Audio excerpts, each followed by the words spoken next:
6 सितंबर 2017 सन से आए हुए इस तूफान ने फ्लोरिडा में करीब 200 लोगों की जान ली। पर आखिर ये कैसे मुमकिन है?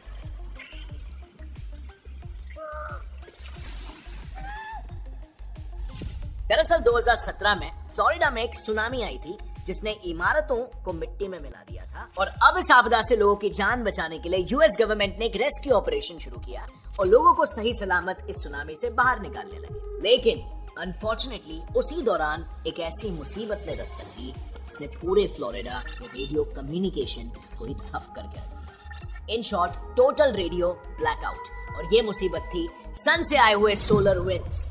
इससे हुआ ये कि प्रॉपर कम्युनिकेशन चैनल्स ना होने की वजह से नेशनल गार्ड सही से एक्शन नहीं ले पाए और 200 लोगों की मौत हो गई। लेकिन जब इन सोलर विंड्स पर रिसर्च की गई ना, तब ये बात सामने आई कि सोलर विंड्स का पृथ्वी के एटमॉस्फेयर से टकराना काफी आम बात है। हर दिन कई सारे सोलर फ्लेयर्स पृथ्वी से टकराते रहते हैं। और आप मानोगे नहीं, लेकिन लास्ट सोलर फ्लेयर इसी साल 4 जनवरी को पृथ्वी के मैग्नेटोस्फीयर से टकराई थी। उस टकराव का प्रभाव इतना ज्यादा था कि उसने पृथ्वी के आसपास घूम रहे सैटेलाइट्स के ऑर्बिटल पैथ को ही डिविएट कर दिया, जिसकी वजह से ऑस्ट्रेलिया में टोटल ब्लैकआउट हो गया।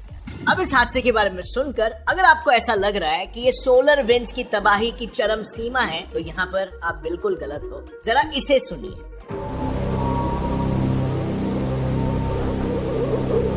सुनने में किसी लो फ्रीक्वेंसी सीटी की तरह लगता है, राइट? लेकिन लेट मी टेल यू, अगर ये लो फ्रीक्वेंसी वेव पृथ्वी से टकराई ना, तो नजारा कुछ ऐसा दिखेगा। आपके घर के सारे इलेक्ट्रिकल अप्लायंसेस और साथ ही जगह जगह पर लगे बिजली के खंभे मिनटों में ही जलकर राख हो जाए। इन शॉर्ट, अर्थ पर ब्लैकआउट होगा, which will be an electrical blackout, क्योंकि इन वेव्स की फ्रीक्वेंसी हमारे पावर ग्रिड के लो फ्रीक्वेंसी से मैच करने लगी। और अब जैसे ही ये दोनों फ्रीक्वेंसीज मैच होंगी, वैसे ही पावर ग्रिड में एक्स्ट्रा वोल्टेज जनरेट होगा और एक बड़ा धमाका होगा। You know what? इस धमाके का सबसे ज्यादा असर किस पर होगा? Well, हॉस्पिटल्स पर। क्योंकि जैसे हम जानते हैं, हॉस्पिटल्स में कई सारे पेशेंट्स वेंटिलेटर्स पर होते हैं। अब अगर इलेक्ट्रिसिटी ही नहीं होगी तो वेंटिलेटर्स पर रखे हुए पेशेंट्स की हालत बिगड़ती जाएगी और अल्टीमेटली उनकी मौत हो जाएगी। अब आई नो आप सोच रहे होंगे कि हॉस्पिटल्स में तो जनरेटर्स होते हैं। मैं आपको बता दूं, हॉस्पिटल्स में जनरेटर्स होते हैं, वो मैक्स टू मैक्स सिर्फ 8 घंटों के लिए ही ऑपरेशनल होते हैं। और हम जिस ब्लैकआउट की बात कर रहे हैं, उसमें उन इलेक्ट्रिसिटी ग्रिड्स को ही ठीक करने के लिए करीबन 1 से 2 हफ्ते लग जाएंगे। इस ब्लैकआउट की वजह से एक्सीडेंट्स का भी काउंट बढ़ जाएगा, क्योंकि इलेक्ट्रिसिटी नहीं, यानी कि ट्रैफिक सिग्नल्स नहीं, और ऐसे में हर रास्ते पर प्रॉपर सिग्नल ना होने की वजह से ऑब्वियसली एक्सीडेंट्स का काउंट बढ़ने लगेगा। लेकिन अब इन एक्सीडेंट्स के काउंट बढ़ने के पीछे सिर्फ इलेक्ट्रिसिटी का ही हाथ नहीं होगा। जरा इसे सुनिए। ये आवाज जो जितनी डरावनी सुनाई दे रही है ना, उससे कई गुना ज्यादा जानलेवा है, क्योंकि इसके पृथ्वी पर पहुंचते ही कुछ ऐसा हाल होगा। एग्जैक्टली, हमारा इंटरनेट ही बंद हो जाएगा। ऐसा इसीलिए क्योंकि ये वेव्स पृथ्वी के मैग्नेटोस्फीयर को चीरते हुए सभी सैटेलाइट्स को चुटकियों में तबाह कर देगी, which will lead to one problem after another, ultimately leading to internet outage.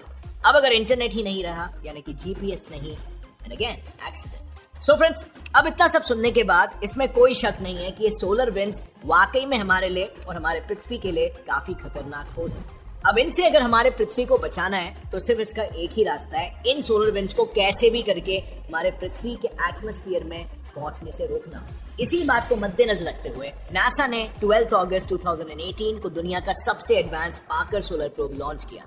इसने अपने लॉन्च के सिर्फ 3 महीनों में ही सन के सबसे करीब पहुंचने का रिकॉर्ड बना लिया। यहाँ तक कि नासा ने 14 दिसंबर 2021 को अनाउंस किया कि पीएसपी सन के कोरोना में जाकर वापस लौट चुका है। माइंड यू, वही कोरोना जिसका तापमान सन के सतह से भी लगभग 200 गुना ज्यादा है। अब आई नो आपके दिमाग में यही सवाल चल रहा होगा कि अगर प्रैक्टिकली देखा जाए तो कोरोना और सन के सरफेस के बीच में 74 लाख से लेकर 1 करोड़ किलोमीटर जितनी दूरी है, फिर भी सन का सरफेस टेम्परेचर कोरोना से कम आखिर कैसे है? वेल, एग्जैक्टली इसी सवाल के जवाब के लिए नासा के साइंटिस्टों ने इस मिशन को लॉन्च किया था। लेकिन अगर मैं थियरीज की बात करूं ना, तो साइंटिस्टों के अनुसार ये सारा खेल सन के one of the top most layers photosphere में हुआ है। ये देखो, ये है सन के डिफरेंट लेयर्स, जिसमें से ये है फोटोस्फीयर, जिसका टेम्परेचर लगभग 5500 डिग्री सेल्सियस के आसपास है। दरअसल होता ये है ना, सन का हाई प्रेशर और टेम्परेचर हाइड्रोजन और हीलियम के प्रोटॉन्स और इलेक्ट्रॉन्स को अलग कर देता है, जिससे सन के फोटोस्फीयर में पॉजिटिव नेगेटिव आयंस का गरम गरम सूप बन जाता है, which is nothing but plasma.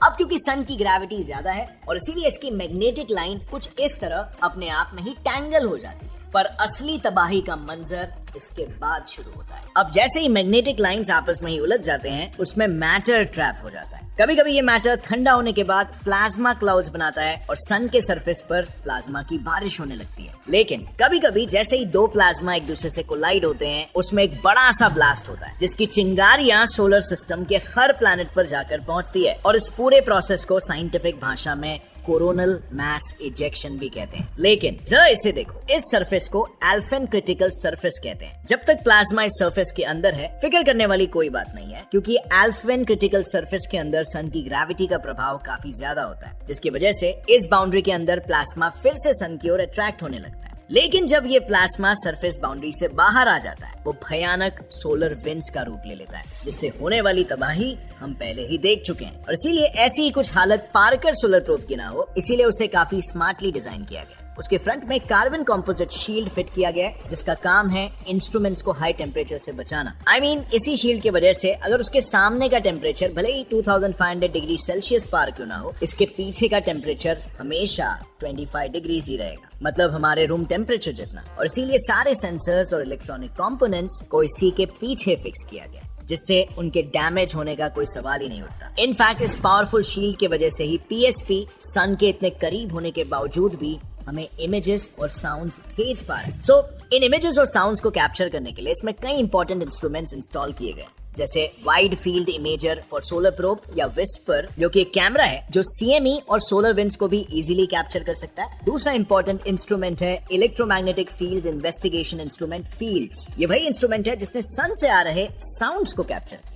लेकिन एक मिनट, स्पेस में तो वैक्यूम है राइट, तो फिर इस इंस्ट्रूमेंट ने सन के साउंड को कैसे रिकॉर्ड कर लिया? देखो, ये है फील्ड्स के अलग अलग पुर्जे। सो होता ये है ना कि सबसे पहले इस पर लगाए हुए ये 5 एंटेनास सन से आ रहे सोलर विंड्स और सीएमई को डिटेक्ट करते हैं। उसके बाद ये हाईली सेंसिटिव मैग्नेटोमीटर्स सन की मैग्नेटिक फील्ड को 3D में स्टडी करते हैं। ऐसे में जब प्रोब दूर होता है तो मैग्नेटिक फ्लक्चुएशंस कम होते हैं, जिसे डिटेक्ट करने वाला ये वाला पार्ट मैगी ऑन हो जाता है। और वहीं पर जब प्रोब सन के पास होता है तो मैग्नेटिक फ्लक्चुएशन ज्यादा होते हैं, जिसे डिटेक्ट करने के लिए मैगो ऑन हो जाता है। देन इसमें लगा हुआ search coil magnetometer SCM magnetic field कैसे चेंज हो रही है ये मेजर करता है। एंड लास्टली, जैसे ही सभी सेंसर से डेटा कलेक्ट हो जाता है, उसे ऑनबोर्ड इलेक्ट्रॉनिक सर्किट के ट्रांसमीटर से होते हुए नासा के बेस स्टेशन में सेंड कर दिया जाता है। और इसी डेटा को फिर ऑडियो स्पेक्ट्रम में प्लॉट करके यानी कन्वर्ट करके साइंटिस्ट ने प्लाज्मा वेव्स की मदद से साउंड को रिकॉर्ड कर लिया। स्पेस में कई सारे पार्टिकल्स हैं, तो फिर साइंटिस्ट इतने दावे के साथ कैसे कह सकते हैं कि ये साउंड सोलर विंड्स के ही पार्टिकल्स का है? वेल,